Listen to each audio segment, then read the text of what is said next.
Operation നുംകോറിന്റെ ഭാഗമായി പിടിച്ചെടുത്ത നടൻ ദുൽഖർ സൽമാന്റെ ലാൻഡ് റോവർ ഡിഫൻഡർ വിട്ടുനൽകാൻ കസ്റ്റംസ്. ബാങ്ക് ഗ്യാരണ്ടിയിലാകും വിട്ടുനൽകുക. അന്വേഷണ പരിധിയിലുള്ള വാഹനമായതിനാൽ തന്നെ നിബന്ധനകൾ ഏർപ്പെടുത്തുകയും ചെയ്യും. കസ്റ്റംസ് അഡീഷണൽ കമ്മീഷണറുടേതാണ് തീരുമാനം. ഭൂട്ടാൻ വാഹനക്കടത്തുമായി ബന്ധപ്പെട്ട് നടത്തിയ റെയ്ഡിനിടയിലായിരുന്നു ദുൽഖറിന്റെ Defender, Land Cruiser, Nissan Patrol വാഹനങ്ങൾ പിടിച്ചെടുത്തത്.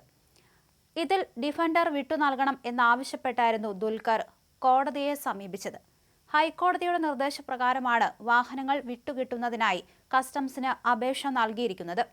ലാൻഡ് റോവർ പിടിച്ചെടുത്ത നടപടിക്കെതിരെയാണ് ദുൽഖർ ഹൈക്കോടതിയെ സമീപിച്ചത്. ദുൽഖറിന്റെ കൈവശമുണ്ടായിരുന്നത് ഭൂട്ടാനിൽ നിന്ന് കടത്തിക്കൊണ്ടുവന്ന വാഹനമാണെന്ന ബോധ്യത്തിന്റെയും അത്തരം ചില ഇന്റലിജൻസ് വിവരത്തിന്റെയും അടിസ്ഥാനത്തിലായിരുന്നു വാഹനം പിടിച്ചെടുത്തതെന്നാണ് കസ്റ്റംസ് ഹൈക്കോടതിയെ അറിയിച്ചിരുന്നത്. എന്നാൽ വ്യക്തികൾക്കെതിരെ തെളിവില്ലാതെ ആരോപണങ്ങൾ ഉന്നയിക്കരുതെന്നും അത് ശരിയായ നടപടിയല്ലെന്നുമാണ് കസ്റ്റംസിനോട് ഹൈക്കോടതി പറഞ്ഞത്. രേഖകൾ പരിശോധിക്കാതെയാണ് കസ്റ്റംസ് വാഹനം പിടിച്ചെടുത്തതെന്നും വാഹനം താൽക്കാലികമായി വിട്ടുനൽകണമെന്നായിരുന്നു ദുൽഖറിന്റെ വാദം. വാഹനത്തിന്റെ മൂല്യത്തിന് തുല്യമായ തുക ബാങ്ക് ഗ്യാരണ്ടിയായി നൽകാമെന്ന് ഹൈക്കോടതിയെ ദുൽഖർ സൽമാൻ അറിയിച്ചിരുന്നു. എന്നാൽ കസ്റ്റംസ് ഡ്യൂട്ടി അടയ്ക്കാതെ വിദേശത്തുനിന്ന് കള്ളക്കടത്തായി കൊണ്ടുവന്നതെന്ന സംശയത്തെ തുടർന്നായിരുന്നു വാഹനം പിടിച്ചെടുത്തതെന്ന് കസ്റ്റംസും വിശദീകരിച്ചിരുന്നു. ഭൂട്ടാനിൽ നിന്ന് കടത്തിക്കൊണ്ടുവന്ന വാഹനങ്ങൾ കണ്ടെത്തുന്നതിനായി കസ്റ്റംസ് നടത്തിയ ഓപ്പറേഷൻ നുംകോറിന്റെ ഭാഗമായിട്ടായിരുന്നു നടൻ ദുൽഖർ സൽമാന്റെ വാഹനങ്ങളും പിടിച്ചെടുത്തത്. അതേസമയം കസ്റ്റംസ് നേരിട്ട് ദുൽഖർ സൽമാനെ വിളിപ്പിച്ചേക്കുമെന്ന് സൂചനയുണ്ട്. ദുൽഖർ സമർപ്പിച്ച രേഖകളിൽ പരിശോധന തുടരുന്നതിനിടയിലാണിത്.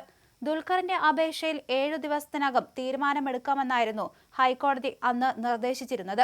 പിടിച്ചെടുത്ത ലാൻഡ് റോവർ ഡിഫൻഡർ വിട്ടു നൽകണമെന്നായിരുന്നു ദുൽഖറിന്റെ പ്രധാന ആവശ്യം.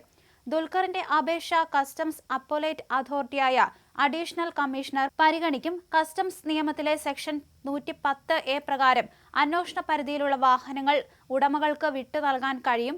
വാഹനം വിട്ടു നൽകുന്നില്ലെങ്കിൽ അതിന്റെ കാരണം കസ്റ്റംസ് രേഖാമൂലം ഹൈക്കോടതിയെ അറിയിക്കണമെന്നും നിർദ്ദേശിച്ചിരുന്നു.